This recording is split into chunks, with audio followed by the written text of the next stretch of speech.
Shalom, shalom, Israel coming back at you with another lesson. Lord willing, this is edifying. First off, giving all praise, all honor, all glories to Yahweh, Bahashem Yahweh Shai, Bahashem Rakakwadash. Double honors to the apostle and the elder bishops of Great Millstone, and all the teachers out there pushing his word and truth with truth and sincerity, especially now, risking their lives to do so. May you be of the elect. Shalom to all the Akim and the Aqua out there listening and learning. You Israelites, so-called Negroes, Hispanic, Native, and Seminole Indians, who are the true children of Israel, as well as you speckled bird, Israelite foreigners, the Israelites that look like, act like, and take on the customs of all these heathen nations. So to you, I say Shalom. This lesson is brought to you by the Spirit and the power of Yahweh, by Hashem Yahweh Shai. Yahweh being the true name of our Father, the God of the Bible, the God of the Israelites, by Hashem meaning in the name, and Yahweh Shai being the only begotten Son of Yahweh, who the world ignorantly calls by the name of JC.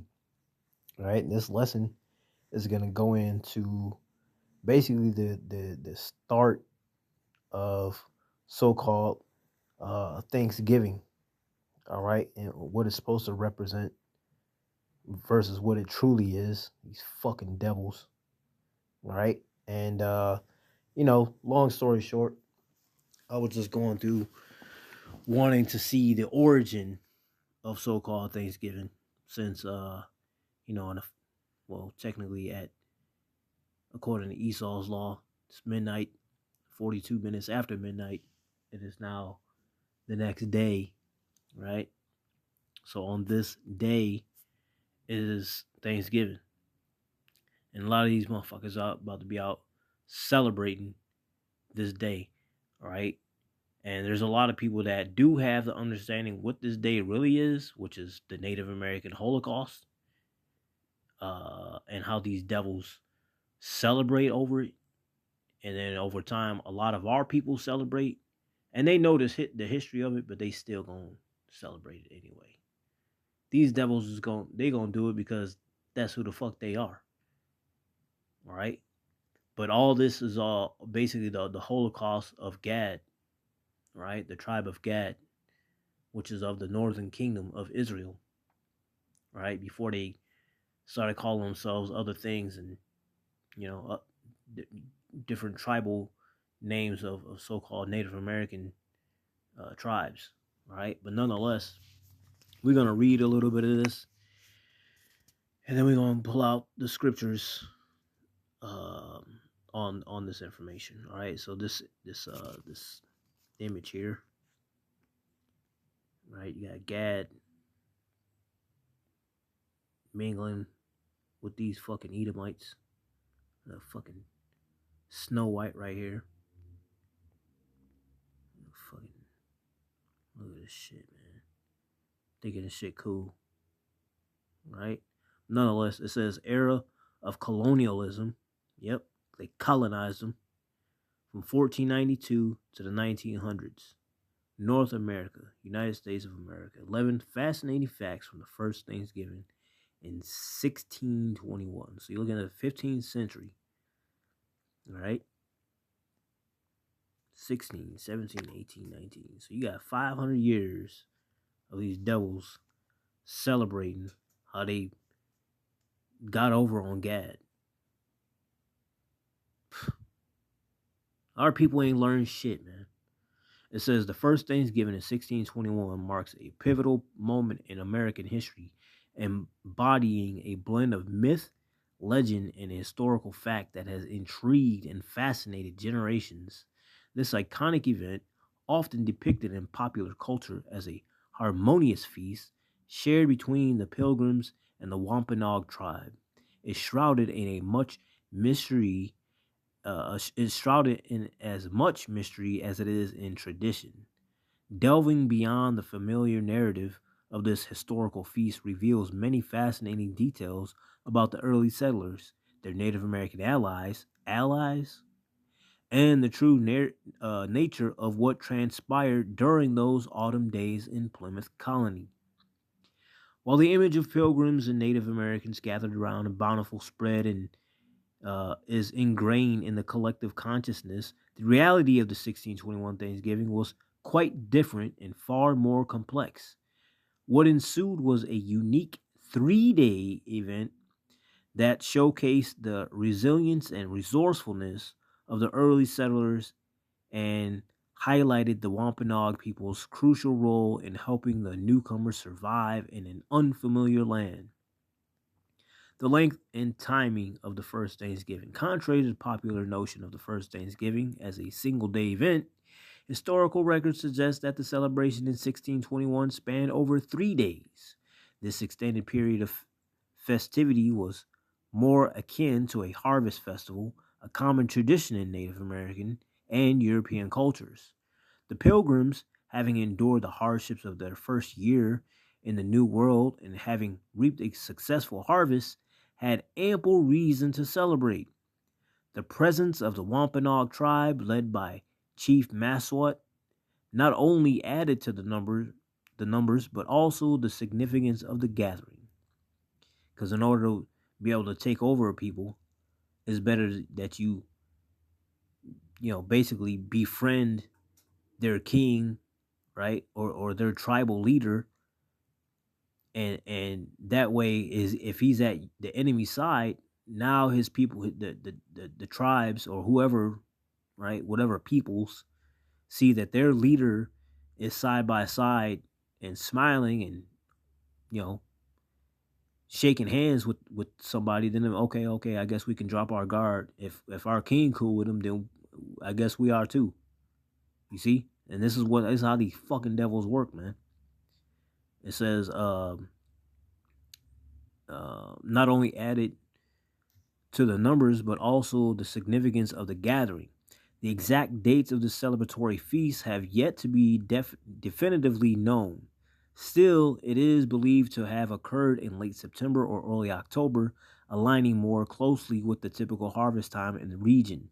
The 3 day affair was marked by dining and various activities, including games, singing, and possibly even joint military exercises. Hence, the military with their Cobras and Apaches, Navajo, right? You had your what was that, the I forget what was that, with the Native Americans that were in the military,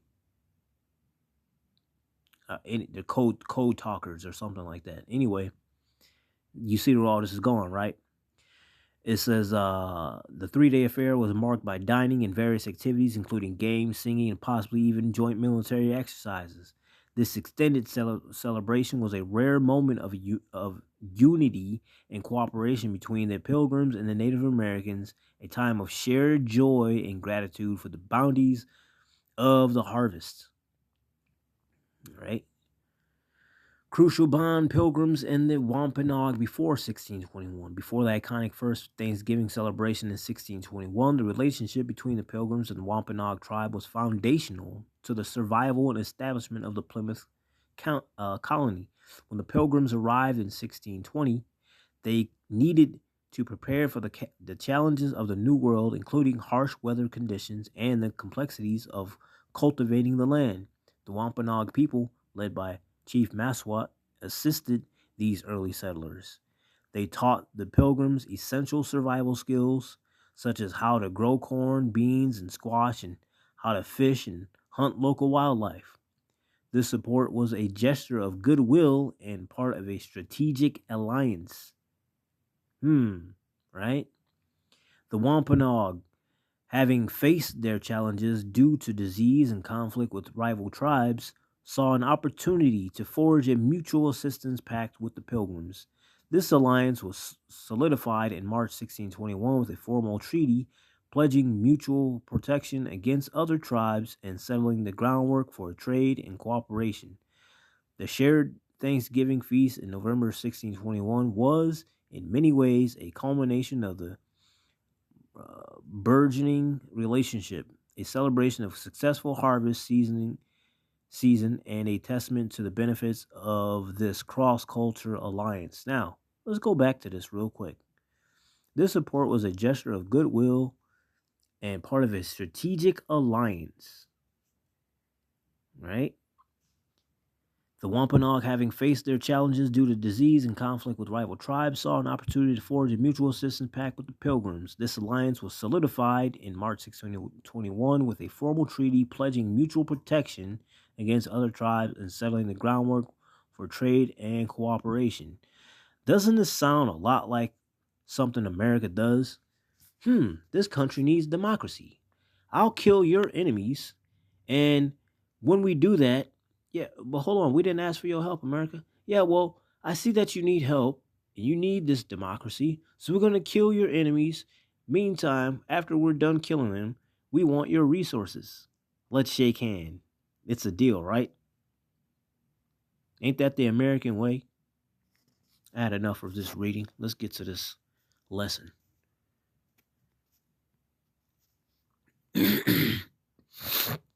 Name of this lesson: Happy Thanksgiving. Right? Happy Thanksgiving. What? Who's happy? How is Gad happy? Look at the results of shaking hands with this devil. Thanks for what? Having us go from a multitude of Gad and thriving the land to being pushed off on small pockets on reservations. Giving. Who gave? They didn't give you pilgrims. They didn't give you Edomites the land. You fucking took the land over after this so-called treaty. Now look at you devils. You took over the land. Now anybody that's coming to America, you call them what? Aliens. You call them immigrants. Get off our land. This is our land. Right? Meanwhile, Gad get drunk off their ass day in, day out because they're a bunch of alcoholics on these small reservations. You give them little small pocket change. They little casinos. Wow. Micah 2 and verse 1. Woe to them that devise iniquity and work evil upon their beds. Let's find a way that we can, because we ain't going to be able to survive this winter, us pilgrims. We got children, we got wives, we got to survive this. We got to find a way. These savages. We got to find a way with these savages. We got to make it work.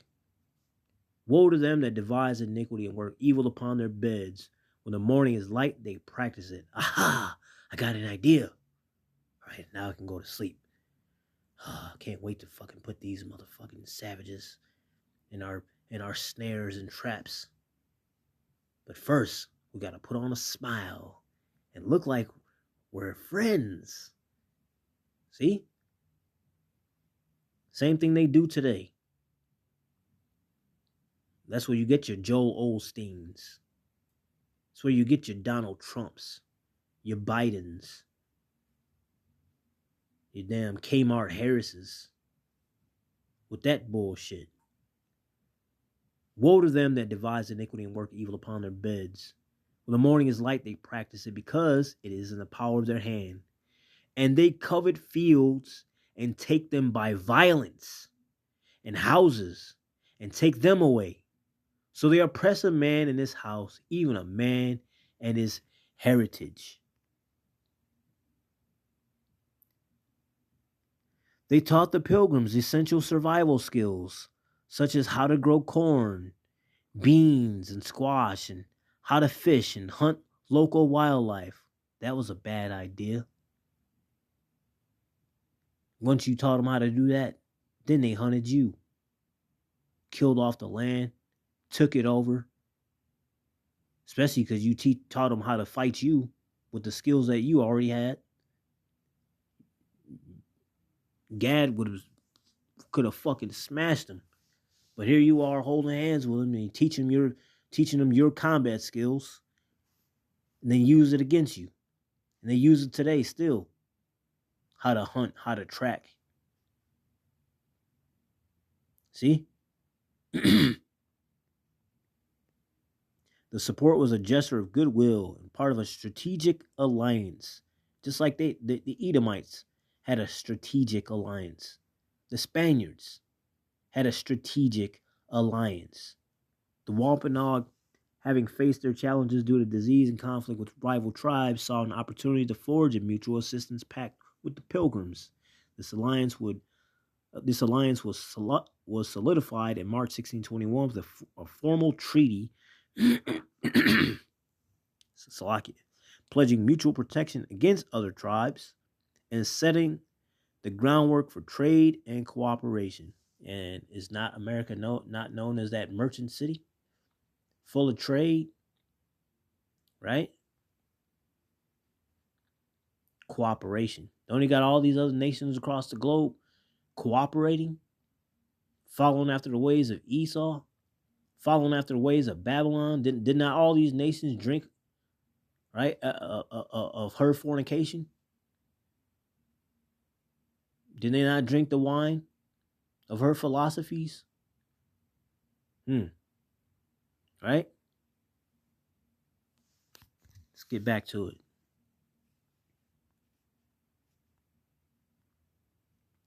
Ecclesiastes, also known as Sirach, chapter 6, I'm going to read 7 through 11. If thou wouldest get a friend, prove him first, and be not hasty to credit him. You see somebody, he cool and shit, right? Seemingly, right? Everybody cool in the beginning. Let the dust settle and see how it really is. Test him out. Test his spirit. Anybody can smile all up in your fucking face. Anybody can say that they're a friend. You're going to have to prove it. Right? Prove you are a friend. Verse 8. For some man is a friend for his own occasion and will not abide in the day of thy trouble. Yeah, they cool with you now. Oh, shit, man. You just won the lotto? Oh, shit. Hey, ain't we boys, man? We've been boys for a long time. Yeah, now you got people crawling up from under the fucking rocks. Yeah, what's up, cuz? Yeah, yes, sir. I heard you won the lotto. Yeah, man, let's kick it, man. You know, you've been my favorite cuz all this time. Right? You got people you ain't seen in a while. You got bitches coming out of the woodwork, want to kick it with you. As soon as that money go bye-bye, crickets chirping, wind blowing. Where everybody at? They was only a friend for their own occasion. See? And will not abide in the day of thy trouble. And there is a friend who, being turned to enmity and strife, will discover thy reproach. Again, some friend is a companion at the table and will not continue in the day of thy affliction, but in thy prosperity he will be as thyself and will be bold over thy servants. See that? When you good, everything all good. Yeah, we good. We good. Let the shit hit the fan. Is that still your boy, or is that now your enemy? Looking for a way to get at you. Looking for a chink in your armor. See? To discover thy reproach. And that's what happened with Gad. Dropped their fucking guard. Dropped their guard. The Pilgrims got over in their ass, especially because they had guns. You see? Slaughtered all the fucking animals. So Gad would basically be starved out, get weak, and didn't really have no choice at that point. Right? That's how you siege a place. That's how you besiege a place, man. You starve them out, cut off their water supply. Shit, poison the water supply, poison the food, right? Dwindle their numbers down because of strength in numbers. And then you got the advantage of them. Now you can do what you want. That's exactly what happened. So thanks about what? Happy about what? What did they give? Ecclesiastes, also known as Sirach, chapter 12. I'm going to read 8 through 12. A friend cannot be known in prosperity, and an enemy cannot be hidden in adversity. Basically meaning, right, a friend cannot be known in prosperity. Right. Because everybody's your friend when everything's all good. But let them leaves fall off the tree. Okay? Now let's see if that person is still your friend. A friend is going to be an enemy in that day. Unless you serving Yahweh Shemel Shai, these people are going to be enemies against you and everyone else.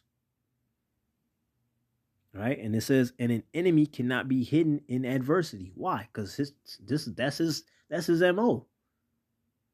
That's his whole MO. He's letting you know who he is from the jump.